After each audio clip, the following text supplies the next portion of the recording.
ভারতের নির্দেশে দেলোয়ার হোসেন সাঈদীকে পরিকল্পিতভাবে হত্যা করা হয়েছে, আর সেই নির্দেশ দিয়েছিলেন তৎকালীন প্রধানমন্ত্রী শেখ হাসিনা। মোদিকে খুশি করতেই তিনি তাকে পরিকল্পিতভাবে দুনিয়া থেকে সরিয়ে দিয়েছেন বলে দাবি করেছেন তার ছেলে মাসুদ সাঈদী। বিচারের জন্য শেখ হাসিনাকে বাংলাদেশে ফেরত দেওয়ারও আহ্বান জানিয়েছেন তিনি।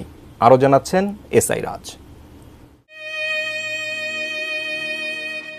আল্লামা দেলোয়ার হোসেন সাঈদী বিশ্বখ্যাত ইসলামিক আলোচক, স্কলার ও রাজনীতিবিদ। তিনি অন্যায়ের বিরুদ্ধে ছিলেন আপোষহীন।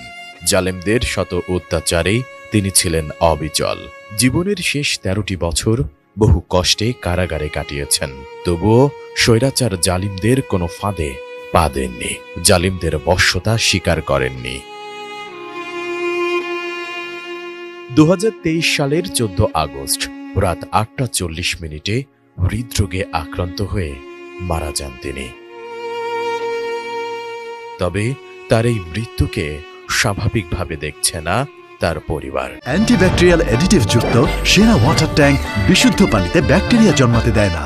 ভারতের বিরুদ্ধে বিরোচিত ভূমিকা রাখার কারণে আল্লামা দেলোয়ার হোসেন সাঈদীকে ভারতের নির্দেশেই পরিকল্পিতভাবে হত্যা করা হয়েছে বলে দাবি করেছেন তার ছেলে মাসুদ সাঈদী।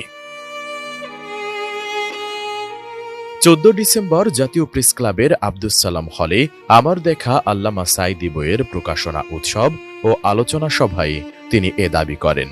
অনুষ্ঠানে মাসুদ সাঈদী বলেন, 2010 সালের 29 জুন আল্লামা সাঈদীকে গ্রেফতার করা হয়।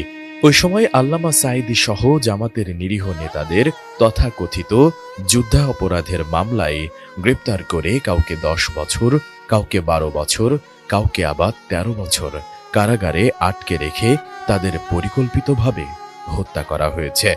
সে সময় গোটা বিচারটাই ছিল প্রহসন। তাদের বিরুদ্ধে যুদ্ধাপরাধের অভিযোগ ছিল নাটক। মূলত ভারতের আগ্রাসনের বিরুদ্ধে বিরোচিত ভূমিকা রাখার জন্য তাদেরকে পরিকল্পিতভাবে হত্যা করা হয়েছে। সাঈদী পুত্র আল্লামা সাঈদী বলেন, কেন তারা আল্লামা সাঈদীর কণ্ঠ স্তব্ধ করতে চেয়েছে? এর কারণ ভারতীয় রাজনীতি ও অর্থনৈতিক আগ্রাসন যখন বাংলাদেশের ওপর চেপে বসত, তখন সবার আগে বাঘের মতো গর্জে উঠত আল্লামা সাঈদীর কণ্ঠ। আমি তার সন্তান হিসেবে বলছি না, ওই যে শুরুতে বলেছি।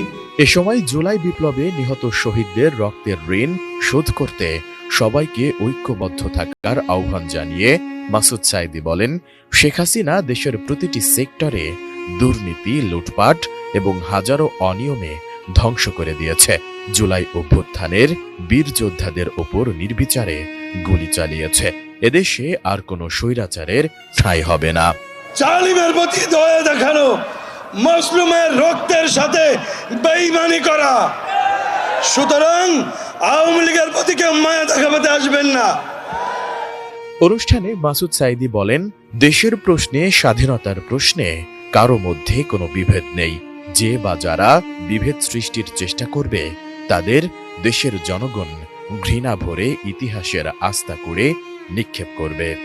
আওয়ামী লীগের ওই নতজান পররাষ্ট্রনীতি এই সরকারের আমলে আর এই ছাত্র জনতার গণ অভ্যুত্থানের বাংলাদেশে আর হবে না।